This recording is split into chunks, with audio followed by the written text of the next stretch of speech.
Assalomu alaykum hammaga. Endi sizlar bilan Faxriyor. Bugun sizlarga meni hayotimni tubdan o'zgarishga sababchi bo'lgan top 3 ta inson haqida aytib bermoqchiman.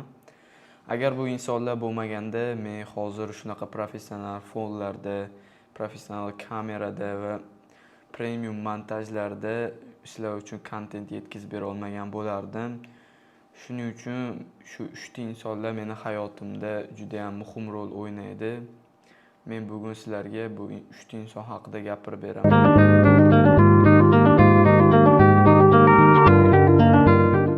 Uchinchi muhim inson bu o'zini shaxsiy brendini 15 yoshidan boshlagan odam Iman Gadzhi.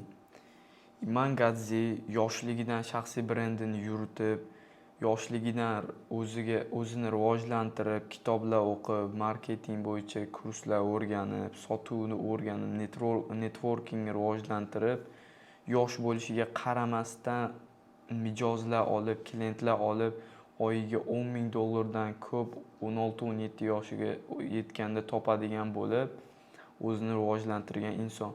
Bu inson hozirgi kunda $100 million oshiq kapitalga ega bo'lib, yoshi 25 da.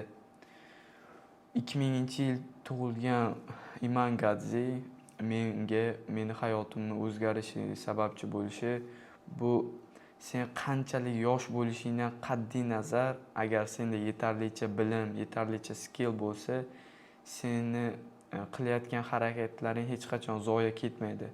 Qayda bo'lsa ham sen uchun bitta seni rizqing kutib turibdi, agar sen uning uchun qattiq harakat qilsang degan narsani menga o'rgatdi va yiqilib yana qayta turish, umuman YouTube'da kontentlari to'xtatmaslik, doim professionallik tomonga intilishni Iman Gadzhi o'rgatdi. Va u o'qigan kitoblar, to'g'ri hozir men u o'qigan kitoblarchalik kitoblar o'qimaganman va undan ko'proq narsani hozirgi yoshimda bilmayman, lekin men shunga harakat qilib Iman Gadzhidan ham yaxshiroq odam bo'lishga harakat qilyapman.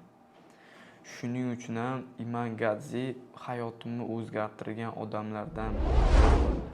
Ikkinchi muhim inson bu 2023 dan 2024 gacha trendda, ya'ni ijtimoiy tarmoqda trendda bo'lgan inson, men chet elni nazarda tutib aytayapman, trendda bo'lgan inson Andrew Tate. Andrew Tate men uchun haqiqiy masculine, confident erkak hisoblanadi.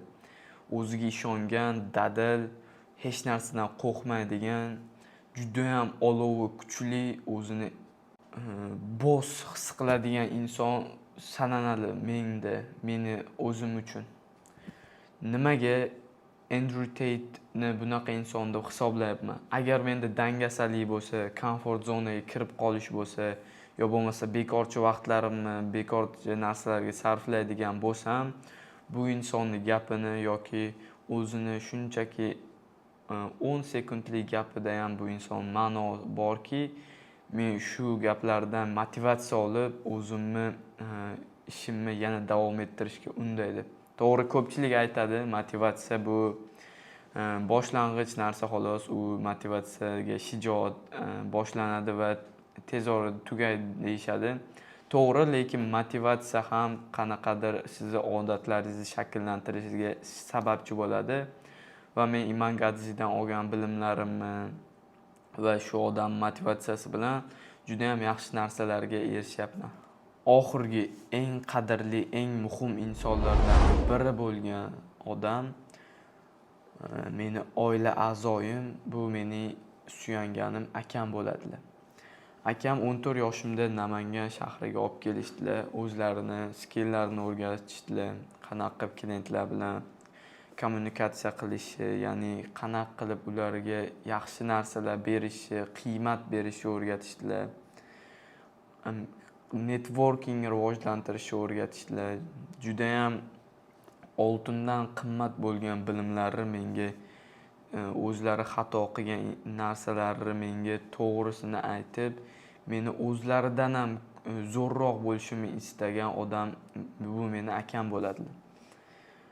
Agar akam bo'lmaganlarida men yuqorida aytgan ikkita insonimni hech qachon tanimagan bo'lardim. Chunki akam ingliz tilini yaxshi biladilar, Men 50% bilganim tufayli ularning gapini har doim ham tushunavermayman. Agar akam menga ularning qiymatli, haqiqiy go'shtli gaplarini menga o'rgatib aytib bermaganlarida hozir shu ikkita insonni ham bilmagan bo'lardim va sizlar uchun shunaqa kontentlar ham chiqarmagan bo'lardim. Shuning uchun meni hayotimda akam va oila a'zolarim hayotim o'zgarishida juda ham katta rol o'ynaydi deb ayta olaman. Mana sizlarga hozir o'zimni hayotimni tubdan o'zgartirgan 3 ta inson haqida aytib berdim. Endi sizlarga bitta narsa aytmoqchiman. Agar shu videoda yoki undan oldingi videolarimda xatolar, kamchiliklar bo'lsa, iltimos sizlardan kommentariyaga yozib qoldiringlar. Men yana ham professional bo'lish uchun harakat qilib, sizlarga o'sha aytgan xatoliklar ustida ishlab, yani sizlar uchun yana ham zo'rroq kontentlar chiqarishga harakat qilaman. Agar meni profilimga obuna bo'lib, oldingi videolarimni kuzatsangiz, sizlar uchun manfaatli bo'ladi deb o'ylayman. Shuning uchun hoziroq obuna bo'lib qo'ying. Hammaga rahmat. Meni kuzatishda davom etinglar. Sog' bo'linglar.